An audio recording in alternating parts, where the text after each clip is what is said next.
السلام علیکم ورحمۃ اللہ نحمدہ و نصلی علی رسولہ الکریم اما بعد اعوذ باللہ من الشیطان الرجیم بسم اللہ الرحمن الرحیم رب اشرح لی صدری ویسر لی امری واحلل عقدۃ من لسانی یفقہوا قولی۔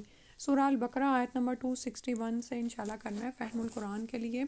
اللہ تعالیٰ نے فرمایا مثل الذین ینفقون اموالہم فی سبیل اللہ، یہاں سے انفاق فی سبیل اللہ کی آیات شروع ہو رہی ہیں کہ اللہ کی راہ میں مال خرچ کرنے کی کتنی زیادہ فضیلت ہے۔ فرمایا جو لوگ اللہ کی راہ میں اپنا مال خرچ کرتے ہیں ان کی مثال ایسی ہے جیسے ایک دانہ بویا جائے جس سے 7 بالیاں اگیں اور ہر بالی میں 100 دانے ہوں، یعنی ایک نیکی کا اجر 700 گنا تک بڑھ جائے گا، سبحان اللہ۔ اور اللہ تعالیٰ جس کے لیے چاہے اس کا اجر اس سے بھی زیادہ بڑھا دیتا ہے، اور اللہ بڑا فراخی والا اور جاننے والا ہے۔ تو یہاں پر آپ یہ دیکھیں کہ اللہ کی راہ میں خرچ کرنے کی فضیلت بیان کی جا رہی ہے اور اس کا اجر و ثواب بتایا جا رہا ہے کہ، اور آپ یہ یاد رکھیں کہ قیامت کے دن یہی چیز کام آنے والی ہے۔ تو اللہ سبحانہ تعالیٰ قیامت کے دن کس طرح ان صدقات کا اجر بڑھا کر دگنا تگنا اور 700 گنا تک کر دیں گے۔ تو دنیا میں جیسے آپ دیکھتے ہو نا کہ ایک بالی میں یعنی کہ کیا فرمایا جا رہا ہے، جیسے ایک دانہ بویا جائے، یعنی ایک بیج زمین میں جب آپ لگاتے ہیں نا اور اس سے جو پودا نکلتا ہے تو اس میں اگر 7 بالیاں ہوں، یعنی آپ اس کو کیا کہیں گے، روٹ سے اوپر جاتے ہیں نا، تنے نکلتے ہیں، جیسے ایک ہی نیچے سے اس کی بیس ایک ہوتی ہے اور اوپر اس کی شاخیں جاری ہوتی ہیں، اور وہ زیادہ ہائٹ نہیں ہوتی، جیسے گندم کا پودا آپ لے لیں نا، اتنی ہائٹ کا ہوتا ہے۔ پہلے زمانے میں بڑی بڑی پودے ہوتے تھے گندم کے، اب وہ بھی سائز چھوٹا ہوتا جا رہا ہے۔ خیر، تو یہ بالی ہے، ٹھیک ہے، یہ جو جا رہی ہے نا اوپر کو مختلف، تو ہر بالی میں 100 دانے، سبحان اللہ۔ زمین میں کتنے بیج ڈالے؟ ایک بیج ڈالا، ٹھیک ہے۔ جیسے گندم کا بیج کبھی آپ نے دیکھا ہے؟ چاول کا تو دیکھا ہی ہے نا، کور میں اگر اس کو بند اگر آپ امیجن کر لیں، ٹھیک ہے۔ آٹا تو خیر پس کے آتا ہے، لیکن کبھی کبھار آپ نے گندم کا بیج بھی دیکھا ہوگا۔ تو ایک اتنا چھوٹا سا بیج زمین میں جاتا ہے اور اللہ سبحانہ تعالیٰ اس سے ہمیں کیا کیا کچھ دنیا میں عطا کر دیتے ہیں، ٹھیک ہے۔ تو بالکل اسی طرح دنیا میں انسان جب ایک نیکی کرتا ہے تو اس کا اجر و ثواب 700 گنا سے بھی بڑھ جاتا ہے۔ تو لیکن اس میں کیا ہے، واللہ اور پھر فرمایا واللہ یضاعف لمن یشاء، اور اللہ تعالیٰ جس کے لیے چاہتا ہے بڑھا دیتا ہے اس سے بھی زیادہ۔ اللہ تعالیٰ کے پاس تو بہت ہے، اللہ تعالیٰ وسعت والا خوب علم والا ہے۔ علم کس کے بارے میں کہ بعض اوقات کسی شخص نے، کسی 2 لوگوں نے اللہ کی راہ میں ایک $1 ہی خرچ کیا ہوتا ہے، لیکن ایک جو ہے اس کی دل میں کیا نیت ہے اور اس نے کس حالت میں خرچ کیا وہ اللہ تعالیٰ جانتے ہیں، اور دوسری کی کیا نیت ہے اور اس نے کس حالت میں خرچ کیا وہ بھی اللہ تعالیٰ جانتے ہیں، ٹھیک ہے۔ تو ان باتوں کی وجہ سے پھر اجر و ثواب میں بھی فرق پڑ جاتا ہے۔ مثال کے طور پر ایک ملینئر ہے، اس کے لیے $1 صدقہ نکالنا مشکل ہے؟ نہیں، لیکن اگر کوئی ایسا ایک انسان ہے جس کی اپنی ضروریات مشکل سے پوری ہوتی ہیں، پھر بھی وہ اللہ کی راہ میں $1 صدقہ کرتا ہے، تو پھر اس کی قدر و قیمت اللہ کے ہاں بڑھ جائے گی نا۔ تو اگر ہم چاہتے ہیں کہ ہماری نیکی کا اجر و ثواب اللہ کے ہاں بڑھ جائے تو پھر کیا کرنا ہوگا، کچھ باتوں کا خیال رکھنا ہوگا کہ اچھی فصل لگانی پڑے گی، ٹھیک ہے۔ بیج جتنا اچھا ہوگا، نیکی جتنی اللہ تعالیٰ کی راہ میں سچے دل سے کی ہوگی، اتنا ہی اس کا پھر اجر بڑھ جائے گا، ٹھیک ہے۔ اور اس کے بعد نیک کام کرنے کے بعد اس کی حفاظت بھی کی جائے۔ بعض اوقات کیا ہوتا ہے کہ انسان اللہ کی راہ میں خرچ کرتا ہے لیکن اس کے بعد جتانا شروع کر دیتا ہے، اور بعض اوقات کوئی خرچ کرتا ہے اور وہ دوسروں کو دکھاوے کے لیے کر رہا ہوتا ہے، تو حالانکہ دکھاوے سے بھی کیا ہوتا ہے، اعمال برباد ہو جاتے ہیں۔ تو پھر انسان کو چاہیے کہ پھر جب وہ نیکی کا کام کر رہا ہے تو اس کی حفاظت بھی کرے۔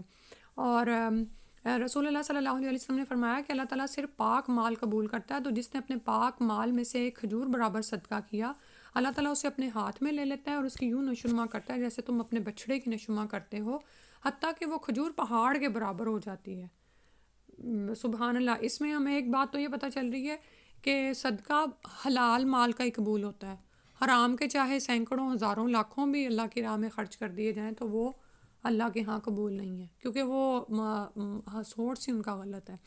اور پھر یہ کہ ایک کھجور کا بدلہ اجر و ثواب جو ہے ایک پہاڑ کے برابر ہو جائے، سبحان اللہ۔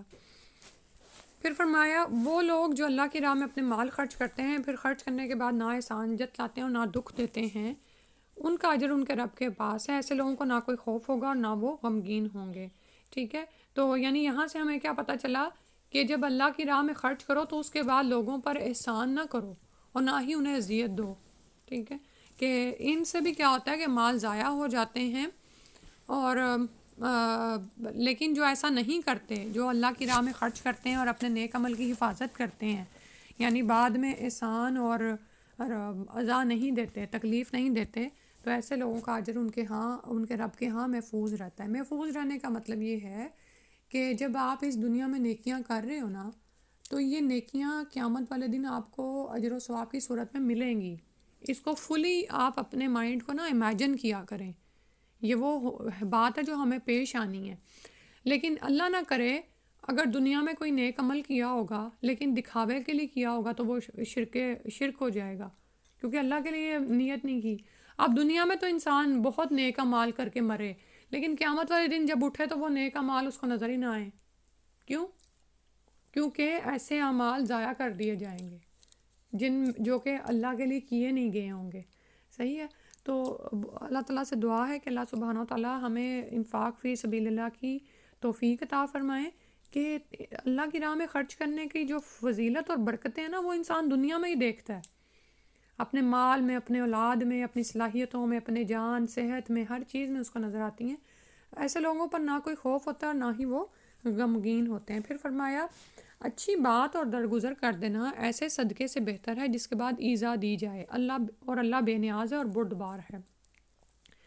یعنی اگر آپ کے پاس نہیں ہے نا، تو بجائے یہ کہ آپ مانگنے والے کو یا جس کو آپ دے رہے ہو اس کو آپ اذیت دو، اور صدقہ بھی دو لیکن اذیت بھی بعد میں دو، اس سے تو بہتر ہے کہ آپ اسے اچھی بات کہہ دو اور کہہ دینا کہ یعنی کہ بخشش کہہ دینا، ٹھیک ہے۔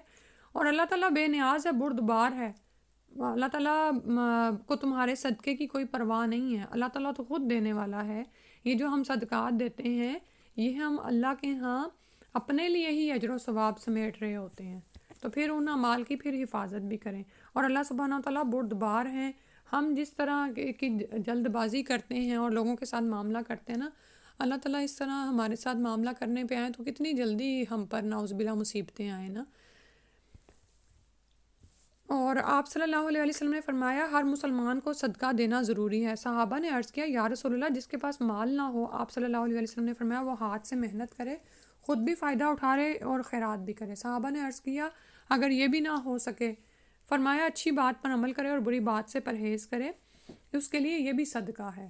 یعنی آپ اور کچھ نہیں کر سکتے، کسی کو دین نہیں سکھا سکتے، کسی کو مال نہیں کما کے اس کی مدد کر سکتے، تو اچھی بات پر عمل تو کر سکتے ہو نا، اور بدی سے خود کو روک تو سکتے ہو نا، یہ تو اختیار میں ہے نا۔ تو اسی کا یہاں پہ ذکر ہے کہ اگر وہ ایسا کرے گا تو یہ اس کے لیے صدقے کی حیثیت ہی رکھتا ہے، ٹھیک ہے۔ پھر آپ صلی اللہ علیہ وسلم کی ایک اور حدیث آ رہی ہے کہ آپ صلی اللہ علیہ وسلم نے فرمایا آگ سے بچو خواہ کھجور کا ایک ٹکڑا صدقہ کرنے سے ہی ہو، بخاری کتاب الزکوٰۃ کی حدیث ہے۔ پھر ہے ایک آدمی نے آپ سے پوچھا یا رسول اللہ کون سا صدقہ اجر کے لحاظ سے بڑا ہے؟ آپ صلی اللہ علیہ وسلم نے فرمایا جو رمضان میں دیا جائے، یعنی کہ رمضان میں نیکیوں کا ثواب بڑھ جاتا ہے۔ اس کے بعد فرمایا اے ایمان والو، اپنے صدقات کو احسان جتلا کر اور دکھ پہنچا کر ضائع مت کرو، جیسے وہ شخص ضائع کرتا ہے جو اپنا مال لوگوں کو دکھلانے کی خاطر خرچ کرتا ہے، یعنی دکھاوے کے لیے، اور اللہ اور روز آخرت پر ایمان نہیں رکھتا۔ جب انسان کو اللہ پر ایمان نہیں ہے اور اسے اس بات پر ایمان نہیں ہے کہ اس نے مرنے کے بعد دوبارہ جی اٹھنا ہے اور اللہ کے ہاں جا کر اجر و ثواب لینا ہے، تو پھر وہ کیا ہے، وہ لوگوں کو دکھانے کے لیے اپنا مال خرچ کرے گا کہ لوگ مجھے سخی کہیں۔ اور اس شخص کی مثال بتائی کہ ایسے شخص کی مثال یوں ہے جیسے ایک صاف اور چکنا پتھر ہو، یعنی بالکل ملائم سا، جس پر مٹی کی تہ جمی ہوتا ہے نا، بعض اوقات مٹی جم جاتی ہے پتھروں پہ، پھر اس پر زور کا میਂہ برسا، یعنی بارش پڑی تو مٹی بہہ گئی اور پتھر کا پتھر باقی رہ گیا۔ اس طرح خرچ کرنے سے اگر وہ کچھ ثواب کماتے بھی ہیں تو بھی ان کے ہاتھ کچھ نہ آئے گا، اور اللہ کافروں کو سیدھی راہ نہیں دکھاتا۔ تو اللہ تعالیٰ انسان کو سمجھانے کے لیے کتنی خوبصورت مثال بیان کرتے ہیں کہ ابھی جیسے میں نے آپ کو بتایا نا کہ دنیا میں کچھ اعمال کیے ہوں گے لیکن وہ وہاں پہ نظر نہیں آئیں گے. جیسے دنیا میں مثال دی کہ ایک پتھر ہے نا اور اس کے اوپر آپ کو مٹی نظر آئی، آپ کو نہیں تھا پتہ نیچے پتھر ہے، آپ نے اس پر کوئی بیج اگانے کی کوشش کی یا کچھ کیا، ٹھیک ہے، یعنی کوئی آپ نے عمل کیا تو، لیکن کیا ہوا کہ جب بارش ہوئی تو بجائے اس بیج کو پودا بناتی، اس کی تو بیس ہی نہیں تھی مٹی کی، تو وہ مٹی ساری بہہ گئی اور نیچے پتھر کا پتھر رہ گیا. اب پتھر کے اندر کیا بیج اگتا، ٹھیک ہے. تو یہ مثال دی گئی کہ دنیا میں نیک عمل کر کے بھی اللہ کے ہاں کچھ نہ ملے، انسان کو ذرا غور کرنا چاہیے. تو اور ہمیں اپنے ایمان کا جائزہ لینا چاہیے. اور یہاں پہ انفاق فی سبیل اللہ کی بات ہو رہی نا، ہر عمل میں ہم اپنے ایمان کا جائزہ لیں کہ کیا وہ ہم عمل اللہ کو راضی کرنے کے لیے کر رہے ہیں، یا ماں نے کہہ دیا تو کر رہے ہیں، یا کسی ٹیچر نے کہہ دیا تو ہم کر رہے تھے، ٹھیک ہے. اور اللہ تعالیٰ کہہ رہے ہیں کہ اللہ تعالیٰ کافر قوم کو ہدایت نہیں دیتا. پھر اس کے بعد فرمایا جو لوگ اللہ کی رضا جوئی اور اپنی پوری دل جمی کے ساتھ اپنے مال خرچ کرتے ہیں. اب اوپر تو وہ بتایا نا جو ریاکاری کر دیتے ہیں، لیکن ایک وہ ہیں جو اللہ تعالیٰ کی رضا چاہنے کے لیے، رضا یعنی اللہ تعالیٰ کو خوش کرنے کے لیے، اللہ کو راضی کرنے کے لیے، اور اپنے نفسوں کو دین پر جمانے کے لیے اللہ کی راہ میں خرچ کرتے ہیں. تثبیتا من انفسہم، کہ یعنی کہ ان کے نفس ایمان پر جم جائیں. ان کی مثال ایسے ہے جیسے کسی بلند زمین پر ایک باغ ہو، اور اگر اس پر زور کا میਂہ برسے تو دگنا پھل لائے، اور اگر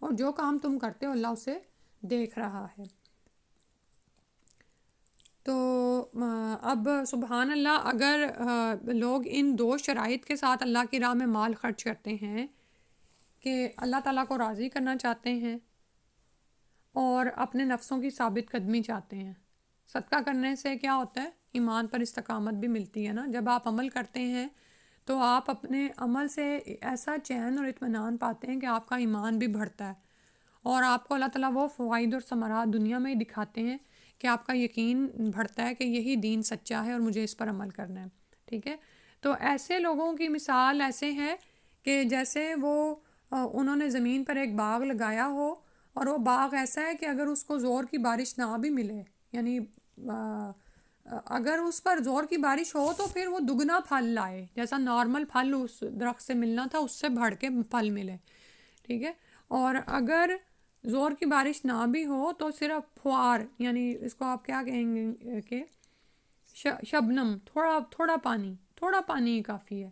کیونکہ عمل بہت خوبصورت ہے نا، نیت اللہ کو راضی کرنے کے لیے، کوئی اس میں کسی کو دکھاوے کی نیت نہیں ہے کہ فلاں مجھے اب بڑا کہے اور فلاں مجھے سخی کہے، سبحان اللہ. تو اور آپ یہ دیکھو کہ جیسے آپ گئے تھے نا ایک جگہ پر سیب توڑنے، وہاں پہ مختلف طرح کے درخت تھے، کسی درخت پہ زیادہ پھل تھا، کسی پہ کم تھا، اور کسی کا پھل میٹھا تھا، انہوں نے ٹائپس بھی لکھی ہوئی تھیں، ٹھیک ہے. اسی طرح اپنے عمل کو امیجن کیا کرو کہ اب وہ سارے ہی پودے کیا تھا، زمین وہ اسی ایک ہی زمین پر لگے ہوئے تھے، ایک ہی جیسا بیج بھی ڈالا گیا ہوگا، پانی بھی ان کو ملتا ہوگا، ٹھیک ہے. لیکن سب کے جو پراپرٹیز ہیں وہ ڈیفرنٹ ہیں، اور کچھ جو ہیں جلدی پک کے گر گئے، کچھ ابھی پک رہے تھے، کچھ، یعنی ایک عجیب سا نظارہ تھا نا. تو فرمایا کہ اگر زور کی بارش ہو تو دگنا پھل لائے، جیسا ایک نارمل درخت پھل دیتا ہے نا اس سے بھی زیادہ بھرا ہوا ہو. امیجن کرو اس دن کے سیبوں کا حال. ابھی جب آپ گئے تھے تو کافی سیب اتار لیے گئے تھے نا، تو اس سے بھی زیادہ امیجن کرو اس کو.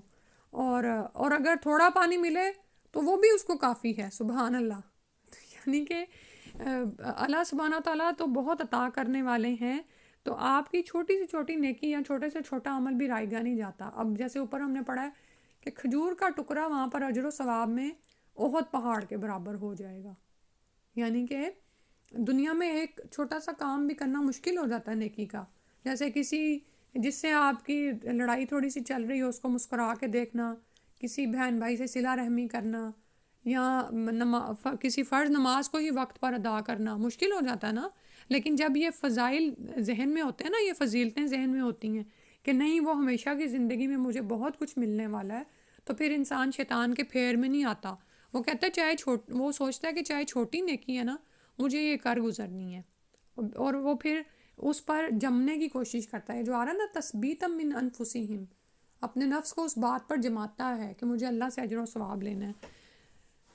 ہاں جتنا ہی کرتے ہیں اللہ سبحانہ وتعالیٰ بہترین سمجھ کی اور اس کے مطابق عمل کی توفیق عطا فرما دے. آمین یا رب العالمین. سبحانک اللہم و بحمدک اشہد ان لا الہ الا انت استغفرک و اتوب الیک. السلام علیکم ورحمۃ اللہ.